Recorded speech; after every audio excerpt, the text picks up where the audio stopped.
नमस्कार, ये आकाशवाणी पटना है। अब आप खालिद रशीद से प्रादेशिक समाचार सुनिए। पहले मुख्य समाचार।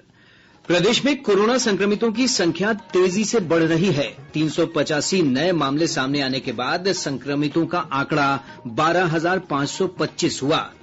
मुख्यमंत्री नीतीश कुमार की भतीजी कोरोना पॉजिटिव पाई गई। मुख्यमंत्री आवास से जुड़े कर्मचारी भी कोरोना की चपेट में। मौसम विभाग ने आज से 5 दिनों तक दरभंगा, मधुबनी और सीतामढ़ी समेत 14 जिलों में भारी बारिश की आशंका जताई। मुख्यमंत्री ने आपदा प्रबंधन विभाग को हाई अलर्ट पर रहने को कहा। और सीबीएसई ने कोविड-19 के कारण पढ़ाई को हुए नुकसान के मद्देनजर शैक्षणिक सत्र 2020-21 में 9वीं से 12वीं के पाठ्यक्रम में 30% की कमी की। अब समाचार विस्तार से। प्रदेश में कोरोना संक्रमण के मामले तेजी से बढ़ रहे हैं। पिछले 24 घंटों में 385 व्यक्तियों में कोरोना संक्रमण की पुष्टि के बाद संक्रमितों की संख्या बढ़कर 12,525 हो गई है।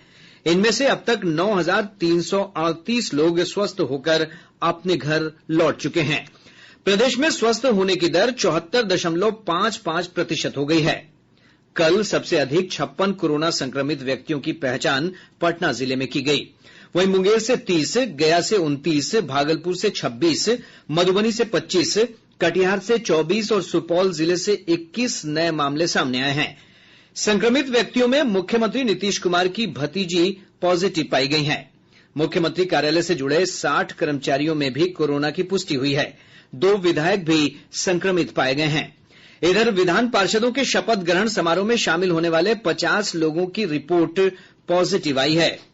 पटना नगर निगम की मेयर के पुत्र और एक निगम पार्षद भी कोरोना पॉजिटिव पाए गए हैं। इस वैश्विक महामारी से अब तक राज्य में 98 लोगों की मौत हो चुकी है। इधर कोरोना संक्रमण को देखते हुए राज्य सरकार ने सभी जिलाधिकारियों को स्थानीय जरूरत के अनुसार प्रतिबंध लगाने का अधिकार दिया है। वहीं कोरोना के बिना लक्षण वाले मरीजों को होम आइसोलेशन में रहने की अनुमति दी गई है। इधर भागलपुर जिला प्रशासन ने कल से जिले के अत्यधिक संक्रमण वाले चिन्हित शहरी क्षेत्रों में 5 दिनों तक लॉकडाउन लगाने का निर्णय लिया है। शहरी क्षेत्र में 3 किलोमीटर के दायरे में पूर्ण रूप से आवाजाही पर पाबंदी रहेगी। इस दौरान 2 पहिया और 4 पहिया वाहन नहीं चलेंगे, लेकिन आवश्यक सेवाएं जारी रहेंगी। नई दिल्ली के सीताराम भरतिया विज्ञान और अनुसंधान संस्थान में वरिष्ठ परामर्शदाता डॉक्टर अमरचंद बजाज ने सुरक्षित दूरी के महत्व पर बल दिया है। जब तक हमारे पास इनकी ट्रीटमेंट वैक्सीन या मेडिसिन के रूप में ना निकले, तब तक हमें जो प्रिकॉशनरी मेजर्स है वो फॉलो करने हैं। जहां जरूरत ना हो उसमें घर से बिल्कुल बाहर ना निकले, कोशिश करें कम से कम बाहर निकलना है। और जबकि निकलना भी पड़ा घर से बाहर, तो कोशिश करें कि जहां आप 2 लोग खड़े हैं, चले 2 मीटर दूर खड़े रहें, नहीं तो कम से कम 1 मीटर दूर खड़े रहें। दिल्ली के लोकनायक जयप्रकाश नारायण अस्पताल के डॉक्टर नरेश गुप्ता ने कहा कि कोविड-19 के बहुत कम रोगियों को अस्पताल में भर्ती कराने की आवश्यकता होती है। 80% में तो ऐसी भी तकलीफ नहीं करते हैं या इतनी हल्की करते हैं कि लोग घर पे ही ठीक हो जाते हैं। 10-15% में उनको अस्पताल जाके कुछ दवाई दी जाती है और वो सेटल हो जाते हैं। 5% या उससे कम वाले हैं जो कि दाखिल होना पड़ता है। कोरोना संक्रमण की रोकथाम के लिए राज्य सरकार ने सभी जिला प्रशासन को मास्क खरीदने के लिए 3 करोड़ रुपए स्वीकृत किए हैं। जिलों में जीविका समूह और अन्य सहायता समूहों से मास्क की खरीद की जाएगी। ये मास्क आम जनता के बीच बांटे जाएंगे। इधर प्रदेश में कोरोना संक्रमण से बचाव के लिए मास्क नहीं पहनने वालों के खिलाफ लगातार सख्ती बढ़ाई जा रही है। पिछले 24 घंटों के दौरान मास्क नहीं पहनने के मामले में 2000 से अधिक व्यक्तियों से 1,18,000 रुपए जुर्माने के रूप में वसूले गए। सूचना और जनसंपर्क विभाग के सचिव अनुपम कुमार ने बताया कि लोगों को मास्क पहनने के लिए लगातार जागरूक किया जा रहा है। खगड़िया के जिलाधिकारी आलोक रंजन घोष ने कोरोना जांच को लेकर गोगरी प्राथमिक स्वास्थ्य केंद्र में लापरवाही की शिकायत की जांच के निर्देश दिए हैं। उन्होंने सिविल सर्जन को प्रभारी चिकित्सा पदाधिकारी से इस संबंध में स्पष्टीकरण मांगने को कहा है।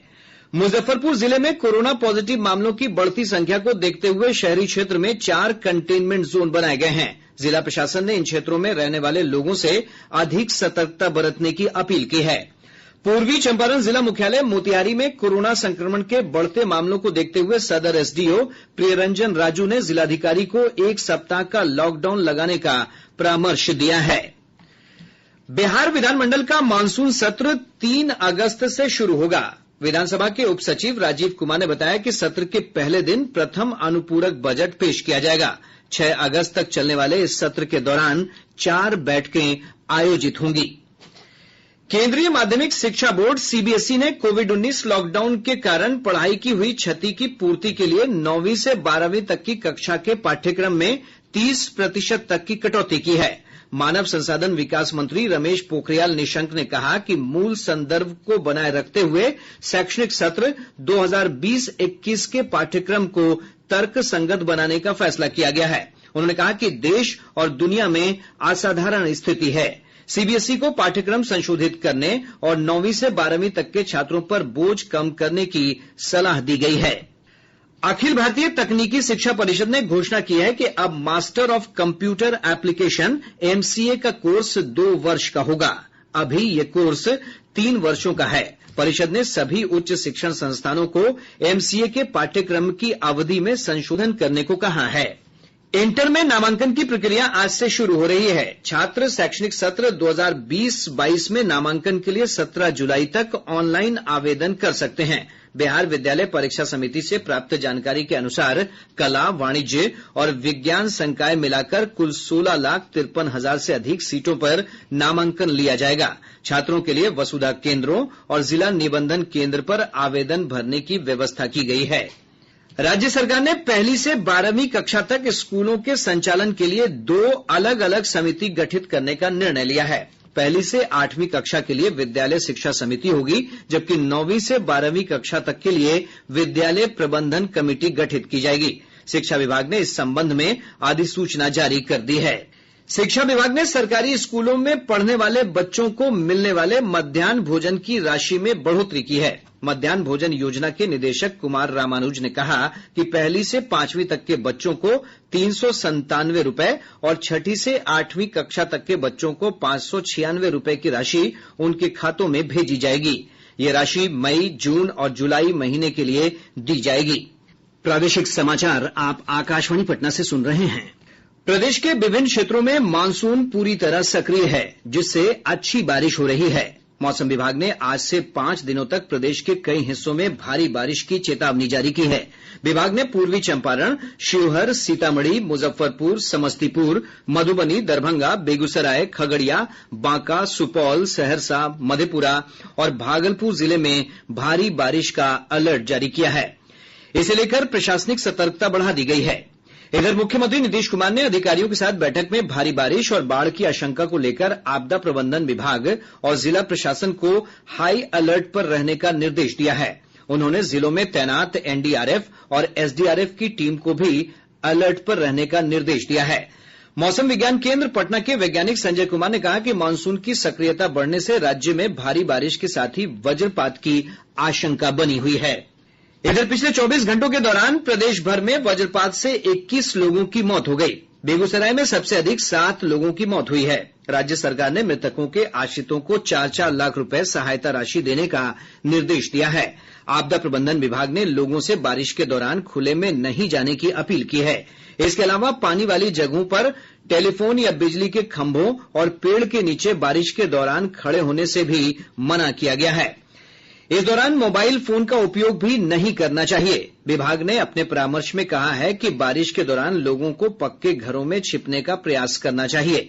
लोगों से वज्रपात की पूर्व चेतावनी और पूर्वानुमान बताने वाले मोबाइल एप्लीकेशन इंद्र वज्र डाउनलोड करने की भी अपील की गई है। प्रदेश की प्रमुख नदियों के जलस्तर में उतार चढ़ाव जारी है। बागमती को छोड़कर सभी नदियां खतरे के निशान से फिलहाल नीचे बह रही हैं। बागमती कटौंझा में खतरे के निशान से 53 सेंटीमीटर और ढेंग में 33 सेंटीमीटर ऊपर बह रही है, जबकि कमला बलान और महानंदा नदी खतरे के निशान से नीचे बह रही है। गंगा नदी के जलस्तर में बढ़ोतरी हुई है। अधवारा समूह की नदियां भी खतरे के निशान से नीचे हैं। आपदा प्रबंधन विभाग ने प्रदेश में बाढ़ की आशंका को देखते हुए खोज और बचाव के कार्यों में ड्रोन का उपयोग करने का निर्णय किया है। विभाग के प्रधान सचिव प्रत्यय अमृत ने सभी जिलाधिकारी और प्रमंडलीय आयुक्तों को इस संबंध में निर्देश दिया है। उन्होंने कहा कि ड्रोन के इस्तेमाल से बाढ़ के दौरान दूर दराज के इलाकों में राहत और बचाव कार्यों में तेजी आएगी। इधर जल संसाधन विभाग ने भी कमला बलान, गंगा और कोसी नदी पर बने मुख्य बांधों की निगरानी के लिए ड्रोन की तैनाती का निर्णय लिया है। विभाग के सचिव संजीव हंस ने बताया कि इसके साथ इंजीनियरों की मोबाइल टीम भी बांधों की लगातार निगरानी करेगी। समस्तीपुर रेल मंडल के मंडल सुरक्षा आयुक्त अंशुमान त्रिपाठी ने कहा है कि निर्मली में रेलवे सुरक्षा बल आरपीएफ का नया चेक पोस्ट बनाया जाएगा। इसके लिए आरपीएफ की ओर से रेलवे बोर्ड को प्रस्ताव भी भेज दिया गया है। उन्होंने कहा कि समस्तीपुर रेल मंडल में सुरक्षा और संरक्षा को लेकर यह निर्णय लिया गया है। डीआरआई की टीम ने पटना गया रोड पर एक कंटेनर से 937 किलो गांजा के साथ 2 तस्करों को गिरफ्तार किया है। बरामद गांजे की कीमत 1 करोड़ 40 लाख आंकी गई है। इधर गया जिले के बाराचट्टी थाना क्षेत्र से पुलिस ने एक घर से 1 करोड़ रुपए मूल्य की हेरोइन जब्त की है। खगड़िया जिले के मानसी थाना क्षेत्र के ठाठा गांव में पुलिस ने एक ट्रक से 149 कार्टन विदेशी शराब बरामद की है। ट्रक के चालक को गिरफ्तार कर लिया गया है। पूर्वी चंपारण जिले के कोटवा थाना क्षेत्र से उत्पाद विभाग की टीम ने एक ट्रक से भारी मात्रा में शराब जब्त की है। दरभंगा जिले में अलग अलग जगहों पर डूबने की घटनाओं में 5 लोगों की मौत हो गई। पश्चिम चंपारण जिले के चनपटिया थाना क्षेत्र में ट्रक और मोटरसाइकिल की टक्कर में 2 लोगों की मौत हो गई। अब पटना से प्रकाशित प्रमुख समाचार पत्रों की सुर्खियां। आज के सभी समाचार पत्रों ने अलग अलग खबरों को प्रमुखता से प्रकाशित किया है। हिन्दुस्तान ने प्रदेश में कोरोना वायरस के बढ़ते मामलों को सुर्खी बनाते हुए लिखा है 36 एम्बुलेंस कर्मचारी समेत 70 स्वास्थ्य कर्मी संक्रमित। दैनिक जागरण प्लाज्मा थेरेपी से जुड़ी खबर को प्रमुखता से प्रकाशित करते हुए लिखता है एम्स में पहली प्लाज्मा थेरेपी के पॉजिटिव परिणाम। प्रभात खबर ने मास्क और सैनिटाइजर की आवश्यक वस्तु से बाहर होने की खबर को प्राथमिकता से प्रकाशित किया है। दैनिक भास्कर ने सेना में महिला अफसरों को स्थायी कमीशन के लिए सुप्रीम कोर्ट की ओर से केंद्र सरकार को 1 महीने का समय दिए जाने की खबर को पहले पन्ने पर स्थान दिया है। आज अखबार ने भारत चीन विवाद से जुड़ी खबर को सुर्खी बनाते हुए लिखा है भारत आर्थिक मोर्चों पर अब चीन को देगा नया झटका। और अब अंत में मुख्य समाचार एक बार फिर।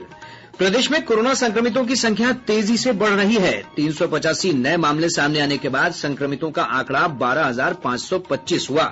मुख्यमंत्री नीतीश कुमार की भतीजी कोरोना पॉजिटिव पाई गई। मुख्यमंत्री आवास से जुड़े कर्मचारी भी कोरोना की चपेट में। मौसम विभाग ने आज से 5 दिनों तक दरभंगा, मधुबनी और सीतामढ़ी समेत 14 जिलों में भारी बारिश की आशंका जताई। मुख्यमंत्री ने आपदा प्रबंधन विभाग को हाई अलर्ट पर रहने को कहा। और सीबीएसई ने कोविड-19 के कारण पढ़ाई को हुए नुकसान के मद्देनजर शैक्षणिक सत्र 2020-21 में 9वीं से 12वीं के पाठ्यक्रम में 30% की कमी की। इसके साथ ही आकाशवाणी पटना से प्रसारित प्रादेशिक समाचार का ये अंक समाप्त हुआ। घर में रहिए, सुरक्षित रहिए और सुनते रहिए आकाशवाणी।